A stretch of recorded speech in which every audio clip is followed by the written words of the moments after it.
tout au long de ma carrière de magistrat, et plus encore d'ailleurs, lorsque j'ai exercé un mandat au Comité des Nations Unies pour l'élimination de la discrimination raciale, j'ai toujours eu l'occasion de faire référence à la Déclaration universelle des droits de l'homme de 1948.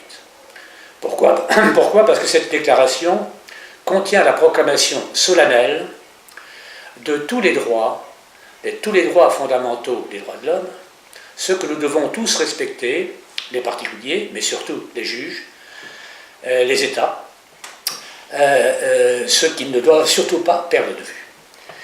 Et il s'agit de tous les droits libertés, c'est-à-dire les droits civils et politiques, et les droits, ce qu'on appelle les droits créances, c'est-à-dire les droits économiques, sociaux et culturels. Alors, ce qu'il y a, malheureusement, c'est que certains magistrats, certains juges, certains juristes et aussi certains États ont tendance à considérer que la Déclaration universelle des droits de l'homme n'est qu'une déclaration, et ils se réfèrent plutôt aux 2 protocoles des Nations Unies sur les droits de l'homme et aux autres traités fondamentaux des droits de l'homme des Nations Unies qui ont été adoptés ensuite. Parce que, disent-ils, seuls les traités régulièrement ratifiés par les États ont une valeur contraignante pour eux.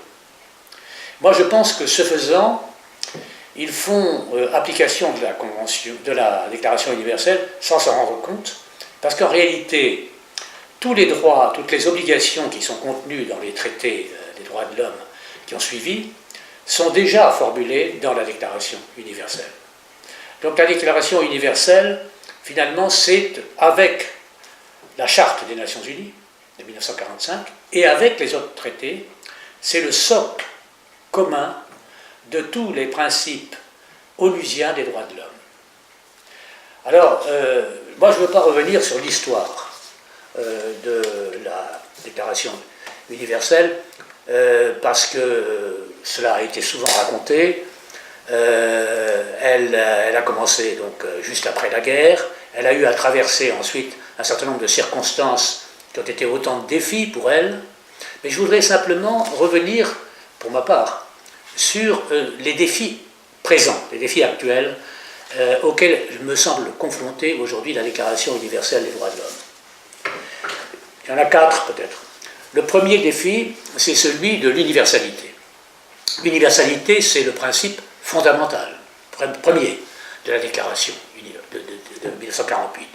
Eh bien, malheureusement, on constate actuellement, dans plusieurs pays, une tendance à remettre en question cette universalité au nom de la spécificité des traditions, des coutumes et même des cultures de certains pays.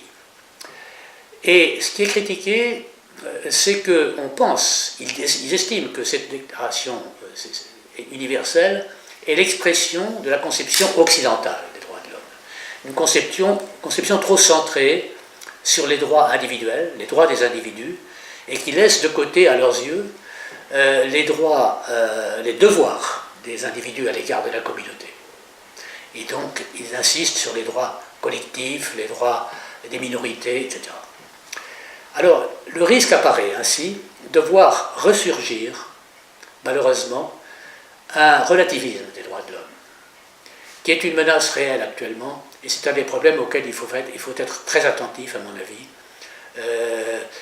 Je l'ai ressenti tout particulièrement dans ce comité des Nations Unies où j'étais, qui traitait de la discrimination raciale, et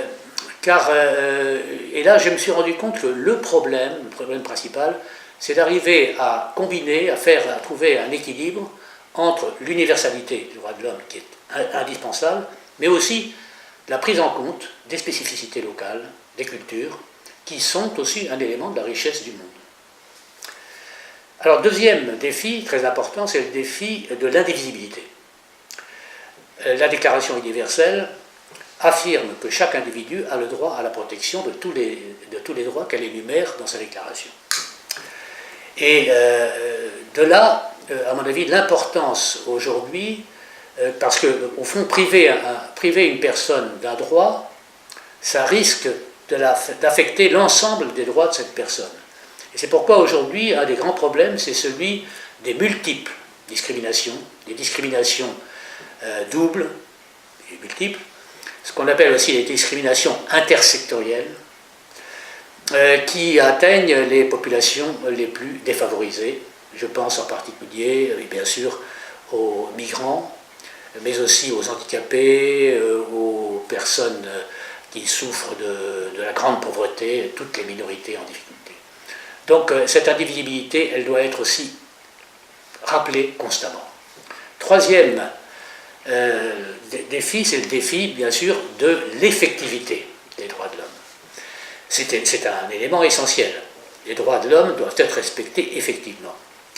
Or, moi j'ai constaté, toujours dans cet organe conventionnel des Nations Unies où j'étais, que par exemple les comités font des recommandations, formulent même des décisions lorsqu'il s'agit de plaintes individuelles dirigées contre les États, et que les États ne tiennent pas compte suffisamment de ces recommandations. Et donc leurs droits de l'homme prétendus ne sont pas effectivement respectés, suffisamment respectés. Enfin, la dernière menace, à mon avis très importante, elle touche d'ailleurs à la fois à l'universalité, l'indivisibilité et l'effectivité des droits, c'est le risque né de la résurgence des nationalismes.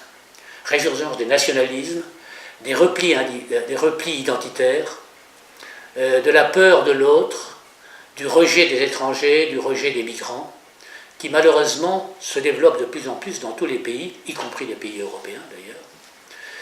Un peu par l'effet certainement des migrations de plus en plus massives, des mouvements de population, mais aussi comme conséquence des guerres, des conflits interethniques, interreligieux, et aussi peut-être grandement des disparités économiques et écologiques qui existent dans notre monde, qui divisent notre monde. Et donc là aussi, c'est un problème qu'il va falloir résoudre, certainement. C'est un des grands rappels qu'il faut faire aux États, en application précisément de la Déclaration universelle des droits de l'homme. Alors, j'aurais bien aimé parler aussi, mais je n'aurai pas le temps, d'un autre défi, qui est le défi que représentent les avancées de la science, les développements de la technologie moderne, du numérique, de la logique des algorithmes, la génétique, l'intelligence artificielle, et bientôt peut-être le transhumanisme, l'homme augmenté, comme on dit.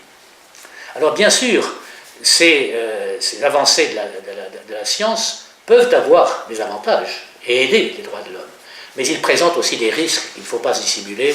Je pense en particulier à la liberté d'expression, à la vie privée et familiale, et à toutes les petites menaces qui peuvent intervenir. Voilà, très brièvement, un peu trop rapidement, mais je pense que face à tous ces défis actuels, on peut affirmer que les principes proclamés par la Déclaration de 1948 sont plus que jamais, je dirais plus que jamais, d'actualité, et qui doivent être rappelés aujourd'hui à tous les États.